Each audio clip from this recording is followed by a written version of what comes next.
నమస్కారం. నా పేరు గోపాలకృష్ణ నాయుడు. మనం హస్త సాముద్రిక శాస్త్రం గురించి అనేక విషయాలు ఈ సోషల్ పోస్ట్, డిజిటల్ మీడియా ద్వారా, యూట్యూబ్ ఛానల్ ద్వారా మనం తెలుసుకుంటున్నాము. ఇప్పుడు హస్తంలో ఉండేటువంటి ప్రధాన రేఖల్లో హృదయ రేఖ గురించి మనం కొన్ని విషయాలు తెలుసుకుందాము. హృదయ రేఖ అంటే ఇది అరచేతిలో జీవిత రేఖ, శిరోరేఖ, ఈ పైది హృదయ రేఖ, ఇది అదృష్ట రేఖ. ఈ హృదయ రేఖ దీన్ని హార్ట్ లైన్ అని, ఆత్మరేఖ అని మనం సంబోధిస్తూ ఉంటాము. హార్ట్ లైన్ అంటే గుండె కాదు, హృదయము అంటే ప్రధానంగా హృదయ రేఖ మనకి తెలియజేసేటువంటి అంశాలు ప్రేమ, అభిమానము, కరుణ, రిలేషన్ అంటే మన సంబంధ బాంధవ్యాలు, కుటుంబంలో కానీ, రక్త సంబంధికులతోటి కానీ, కుటుంబ సభ్యులు, బయట వ్యక్తులు, సమాజంలో ఉండేటువంటి వ్యక్తులు, వారితో ఉండేటువంటి సంబంధ బాంధవ్యాలు, సోషల్ స్టేటస్, రిలేషన్, ఫ్రెండ్స్, స్నేహము, ప్రేమ, లవర్స్ మధ్య ఉండేటువంటి సంబంధ బాంధవ్యాలు, వైవాహిక జీవితంలో భార్యాభర్తల మధ్య ఉండేటువంటి సంబంధ బాంధవ్యాలు, అంటే ముఖ్యంగా మనసుతో ముడిపడి ఉన్నటువంటి అన్ని విషయాలని ఈ హృదయ రేఖ మనకు తెలియజేస్తుంది. ఈ హృదయ రేఖ ఈ చిటికెన వేలు అంటే చిన్న వేలు అంటున్నాము, దీని బుధవేలు అంటాము. బుధవేలు దిగువ భాగమున ఇక్కడ ప్రారంభమయ్యి చూపుడు వేలు వైపు అంటే 4 ఫింగర్ ఈ గురుస్థానం వైపు ఇలా విస్తరిస్తుంది. దీన్ని కొంతమంది వెస్ట్రన్ పామిస్టులు ఈ గురుస్థానంలో ప్రారంభమయ్యి ఇటువైపుకి వస్తుందనేటువంటి సూచన కూడా ప్రారంభ కాలంలో చేశారు. అయితే కాలక్రమేణా మనం దీన్ని అనేక పరిశీలనలు చేసిన తర్వాత ఇది ఈ అంచున ప్రారంభమయ్యి ఏ ప్రధాన రేఖ అయినా సరే ఈ అరచేతిలో ఏదో ఒక అంచున ప్రారంభమయ్యి రెండవ అంచుకు చేరితే అది దాని యొక్క ప్రారంభాన్ని, దాని ముగింపుని మనం ఖచ్చితంగా అంచనా వేయడానికి అవకాశం ఉంటుందనేటువంటి సిద్ధాంతంలో ఈ జీవిత రేఖ, శిరోరేఖ ఈ బొటన వేలికి, చూపుడు వేలికి దిగువ మధ్యలో ఉండేటువంటి అంచున ప్రారంభమయ్యి ఇలాగ రెండవ అంచుకు చేరుతున్నాయి.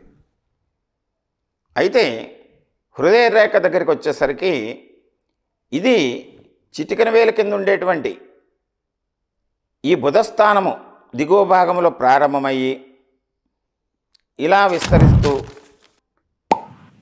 గురుస్థానాన్ని దాటి యువతల అంచుకుని కానీ, కొంతమంది చేతుల్లో శనిస్థానము వైపు కానీ, శనివేలికి గురువేలికి మధ్యకు కానీ, శనిస్థానం వైపు కానీ తిరిగి ఉండేటువంటి విధంగా మనకి కనిపిస్తుంది.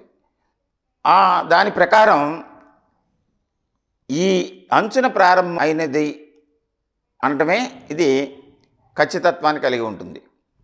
అందుకని బుధస్థానము దిగువన ప్రారంభమైనటువంటి రేఖ స్పష్టంగా, ముందుగా నేను చెప్పినట్లు ఏ రేఖ అయినా సరే ప్రధాన రేఖ అది క్లియర్గా ఒక ప్రవాహములాగా కొనసాగినప్పుడు ఆ రేఖలో మనం ఏ ఫలితాలను అయితే మనం ఊహిస్తున్నామో, ముందుగా చెప్పినట్టు ప్రేమ, కరుణ, అభిమానము, వివిధ వ్యక్తుల మధ్య ఉండేటువంటి సంబంధ బాంధవ్యాలు, relations, friendship, love and affection ఈ రేఖలో మనం చూస్తున్నప్పుడు ఆ వ్యక్తి ఈ హృదయ రేఖను చక్కగా కలిగి ఉన్నటువంటి వ్యక్తిగా మనం పరిగణించినప్పుడు అతనిలో లేదా ఆమెలో అంటే స్త్రీలకైనా పురుషులకైనా మనం ఈ రేఖను చెప్పేటువంటి భావన ఒకటే.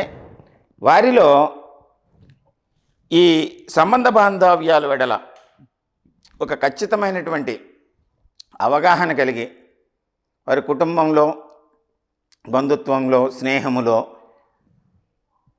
సరి అయినటువంటి ఈ బంధాలను కొనసాగిస్తూ జీవితాన్ని చివరి వరకు చక్కని అవగాహనతోటి ఎక్కడా విభేదించకుండా ఈ బంధాలను కొనసాగిస్తూ ఉంటారు.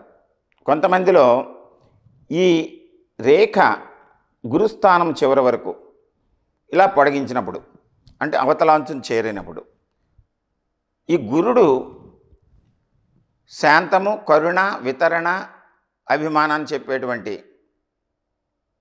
లక్షణాలు కలిగి ఉన్నటువంటి స్థానం కనుక ఈ హృదయరేఖ ఎప్పుడైతే ఈ గురుస్థానాన్ని దాటి వెళుతుందో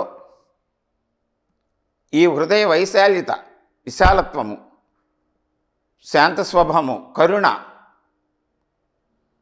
దయ ఇవి పెరిగి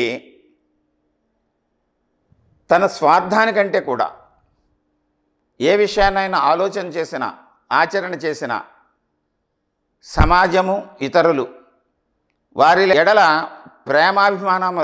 అభిమానాలు పొంగి తన స్వార్థాన్ని విడిచి తన సంపదను కూడా ఇతరుల కోసం ఖర్చు పెట్టేటువంటి వ్యక్తులుగా వారిని మనం గమనిస్తాం. ఇది నేను నేర్చుకునేటువంటి సమయంలో మా పెద్దనాన్నగారు కొన్ని ఉదాహరణలు కూడా చెప్పారు. అప్పుడు అంటే వ్యక్తుల్ని వారు కొంతమందిని చూసి ఉండొచ్చు, కొంతమందిని చూడకపోయినా మనం వ్యక్తిత్వాన్ని బట్టి ఆ రేఖల యొక్క స్వభావాన్ని మన ముందు తరాల వాళ్ళు చెప్పినటువంటి అంశాలని దీంట్లో మనం పొందుపరిచారు. కనుక మన టంగుటూరి ప్రకాశం పంతులు గారు ముఖ్యమంత్రిగా చేశారు. వారి యొక్క మనసులో ప్రజల యొక్క ఈ జనం అంటే రాష్ట్రం యొక్క సంక్షేమాన్ని కోరుతూ వారికి ఉన్నదంతటినీ కూడా ఇతరుల కోసమే ఖర్చు పెట్టి వారి జీవితకాలంలో ఆ ఉన్నతమైనటువంటి పదవిని అలంకరించి పరిపాలనలో చక్కగా కొనసాగించినా కూడా ఆయన జీవిత చరమాంకంలోకి వచ్చేసరికి తనకంటూ ఏమీ మిగిల్చుకోకుండా జీవితాన్ని గడిపారు. అలాగే మనం డొక్కా సీతమ్మ గారు మా కోనసీమలో ఒకప్పుడు ఆమె మొత్తం జీవితము తమ సంపదను అంతటినీ కూడా ఇతరుల కోసం వినియోగిస్తూ సత్రవలు, దాన ధర్మాలు చేస్తూ జీవితాన్ని గడిపారు. ఇలాగ అనేక మంది మనకు కనిపిస్తూ ఉంటారు. అయితే వారందరినీ మనం పరిశీలించడం ఈ శాస్త్రజ్ఞులకి వీలు కాదు. కనుక ప్రముఖులు, పేరు పొందిన వాళ్ళు ఎవరైతే ఉంటారో వారిని మనం గమనిస్తూ ఉంటాము. ఈ రేఖ ఈ చివరి వరకు విస్తరిస్తున్నప్పుడు ఒక శాఖ గురుస్థానాన్ని, ఒక శాఖ శనిస్థానాన్ని చేరినప్పుడు వారిలో తమ గురించి ఆలోచించేటువంటి, తమ యొక్క స్వార్థాన్ని నిలబెట్టుకుంటూ ఇతరుల కోసం కూడా ఆలోచించేటువంటి లక్షణాన్ని కలిగి ఉంటారు. ఇటువంటి హృదయ రేఖ కలిగి ఉంటే అది ఖచ్చితమైనటువంటి మానవత్వ విలువలతోటి తనకు మాలిన ధర్మాన్ని చేయకుండా బ్యాలెన్స్గా వెళ్ళేటువంటి హృదయాన్ని కలిగి ఉంటారని మనం చెప్పుకోవచ్చు. మరొక ఎపిసోడ్లో మళ్ళీ మనం హృదయ రేఖ గురించి మరి కొన్ని విషయాలు తెలియజేసుకుందాం. నమస్కారం.